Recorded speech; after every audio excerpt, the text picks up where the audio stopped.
teka lang. Bakit po, Manong Guard? Alam mo bang may patakaran ka sa school? Nakapag-late na bawal lang pumasok? Eh kasi po na-traffic kami sa langit. Tapos nahirapan po si Daddy magpa-landing ng airplane dito sa school. Ang lit-lit po kasi ng space.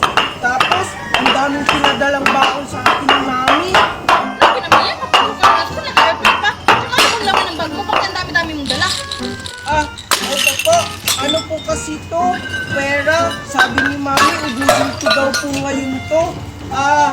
Ito po, bigay ko na lang po sa inyo to. Salamat yun. Ang laki naman ito. Malaki pa ito sa sahod ko Sige, pwede ka na pumasok. Sige po, salamat po. Good morning, ma'am. Good morning, classmate. Sorry, I'm late. Wala, late ka na naman, Junjun!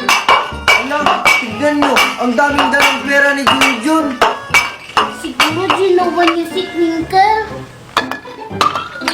Oh, Junjun! Late ka na naman! Ay, sorry po, ma'am. Kasi po, na-traffic po kami sa langit. Nag-airplane po kasi kami ni Daddy. Tapos, ang daming pinadala sa akin pera ni Mami. Sabi daw po niya, gastusin ko daw po ng isang araw lang. Kaya, ipapamigay ko na lang kila classmate at sa inyo po, ma'am. Ganun ba, Junjun? Okay, class, batiin niyo si Junjun ng good morning. Sige, Junjun, umupo ka na. Wow, talaga. Ang bait naman ni Junjun. Oo nga, iba talaga pag ginawa si Twinkle. Ay, hindi ko kaya jowa si Twinkle.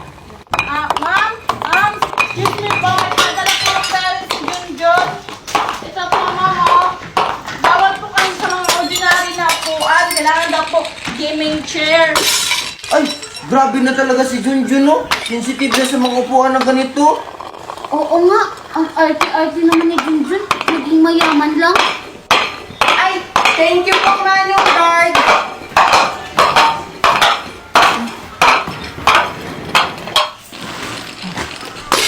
Junjun, bigyan mo ko mamaya, ha? Ay, naku, ano pa naman to si Mami? Malapit na yung graduation pero hanggang ngayon 20 lang yung baon ko. Ay, ayun, may tindahan. Bibili muna ako bago ako pumasok sa school. Tao po, pabili po. Ayan! Isang minute ka ito. O sige, kumuha ka na dyan.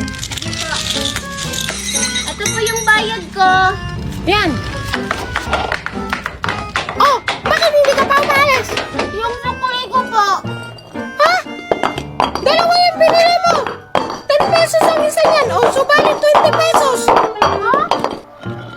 Umalis ka na, umalis ka na. Ang mahal naman ng tinda doon. Sabihin na nga lang ito.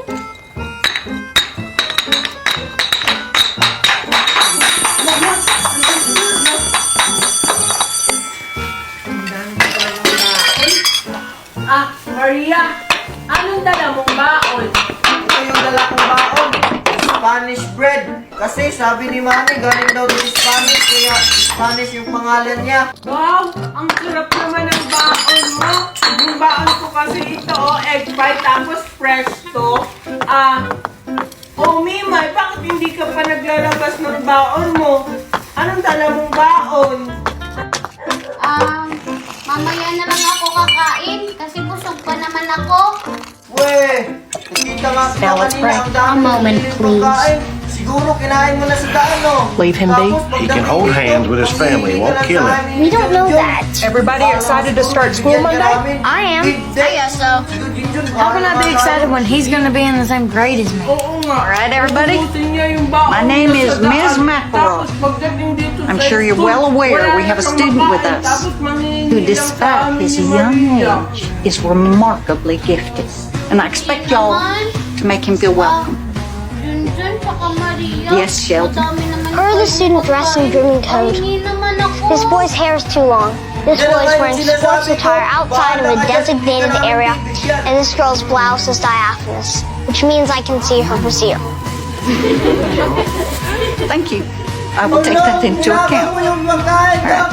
We have a few minutes before first period. I need y'all to fill out these forms. What? Also, in violation of the grooming code on page 48, Article 5, subsection B, you have a bit of a mustache. Stupid idea. This boy does not belong in our school. Come on, Vicky, it's just the first day. Why don't we all just take a deep breath The here? hell with that. 5 minutes into my math class, he questioned my credentials. How am I supposed to control a classroom when a kid accuses me of being in breach of the hygiene code? Well, Huber, it wouldn't kill you to shower a little more often. George, you want to weigh in here? You will? Roberts University is a wonderful school. He said I was intimidated by his intelligence, and then he offered to be my leader. You're not going to make it in this school if you keep ratting people out. But they were breaking the grooming codes and the dress codes. Your dad had a real good coaching job. And I saw some grown-ups breaking rules. What'd they do? Yeah, it's kind of complicated. Football coaches aren't allowed to recruit kids from other high schools to play on their teams.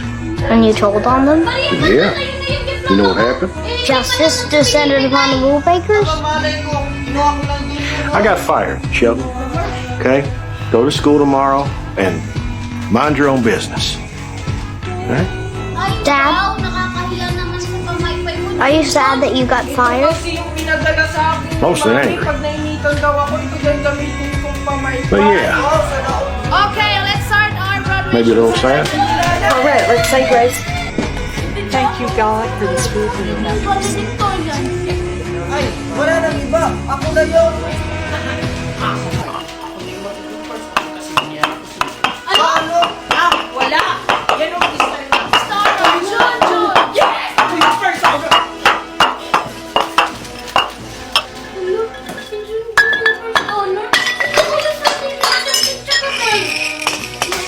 Yung first honor. Walang anuman, ma'am. Best and popular, John. Yes! Ako pa rin! Rich Kid of the Year, John.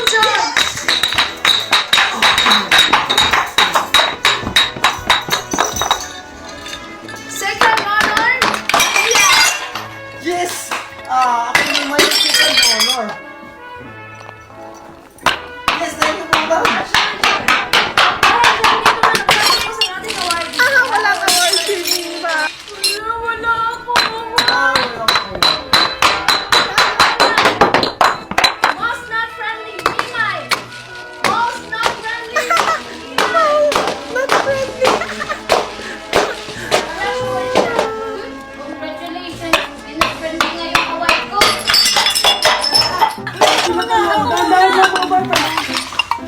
Oh, sino mauna sa inyo? Ako mauna, Juliet. Mamaya ka na. Anong pangalan mo, Iya? Tsaka anong natanggap mong award? Ako po si Alexa. Salutatorian po ako sa klase. Alexa. Pakiulit ka ng award mo. Salutatorian po. Anong salutatorian? Ang ano po? Sikanuro na nga lang ako. Salutatorian. Oh, ito, para sa'yo. Wow, thank you po. Oh, ikaw naman, Iya. Anong pangalan mo? Tsaka ano yung award mo? Ako po si Juliet. Tsaka ang award ko po ay Best in Lato-Lato. Ako po yung pinakamagaling maglato-lato sa school. Hindi lang po sa school, pati po sa buong mundo. Nilaban po ako sa iba't ibang bansa at naging first place po ako. Wow, ang galing mo naman. Kung totoo yan, sige nga, sampulan mo nga ako. Sige po.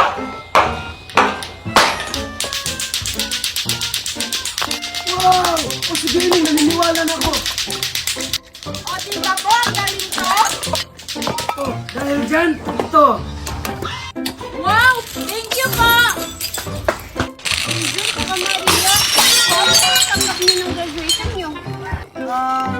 Wala. Ikaw? Wala din. Ikaw ba, Jun? Wala din. Ay, wala ka! Wala tayo! Wala. Ano kaya yung dala nila? Parang pagkain? Tawagin kaya natin. Hoy, Juliet! Alexa! Hi, Maria! Tsaka Junior! Hi, Mimay! Wow, may mga medal sila. Siguro gusto ano silang dalawa. Kaya nga. Tsaka, ilan may mga pagkain silang dala. Saan kaya yung daddy? Juliet, tsaka Alexa, ba't may dala kayong pagkain? Saan galing yan? Tsaka, ba't naka-medal pa kayo? Tapos na yung graduation. Hindi nyo ba alam na may matanda namimigay ng pagkain doon sa may malaking puno? Namigay siya ng pagkain pag may award tsaka medal. Sige, alis na kami. Tara, Alexa. Sige. Pumunta tayo doon. Kaso, wala tayong medal. Ay, alam ko na. Bumili na lang tayo ng medal din kila Aling Nena. Tag 35 pesos lang. Sige, tara. Tao po! Ano yan? Magkano po yung medal? 35 pesos niya. Sabi mo, Mimay, 35 pesos lang yung medal. Bakit 45 na? Aling Nena, sabi mo 35 lang. Ba't nagmahal na? Mahal na yung bilihin ngayon, Iha. Junjun, tsaka Maria, magkano po yung dalawang pera? Wait lang, titignan ko. Ay, tagsasampo yung sa akin. 4 na piraso, 10, 20, 30, 40, Mimay. Eh, yung sa'yo, Junjun? Wait lang, bibilangin ko din yung sa akin. Yung sa akin, tigpa 5 pesos. 5, 10, 15, 20, 25, 30 pesos naman yung sa akin. Si Maria may 40 pesos. Tsaka ikaw, Junjun, may 30. So, may 70 na tayo. Ay, yung sa akin, 30 peso lang. 2, 4, 6, 8, 10, 12. So, may 82 pesos na tayo. Pero paano yan?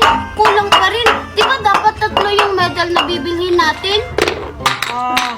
Di dalawa muna yung bili natin. Ha? Dalawa lang? 45 plus 45, di ba? 90 pesos yun? Kulang pa rin yung pera natin. Wag na lang natin sabihin na kulang yung pera natin. Sabihin na lang natin na sakto lang yung pera. Tapos, habang nagbibilang siya, tatakbo na tayo. Ang galing naman ang naisip mo, Maria. Ay, saglit lang po, nagbibilang pa po kami. Eto na po. Eto po, Aling Nena yung bayad. 2 medal po bibilhin ko. Ano naman po po, bayad? Thank you po. Teka muna, bibilangin ko muna to. Sige po. Tara na, tumakbo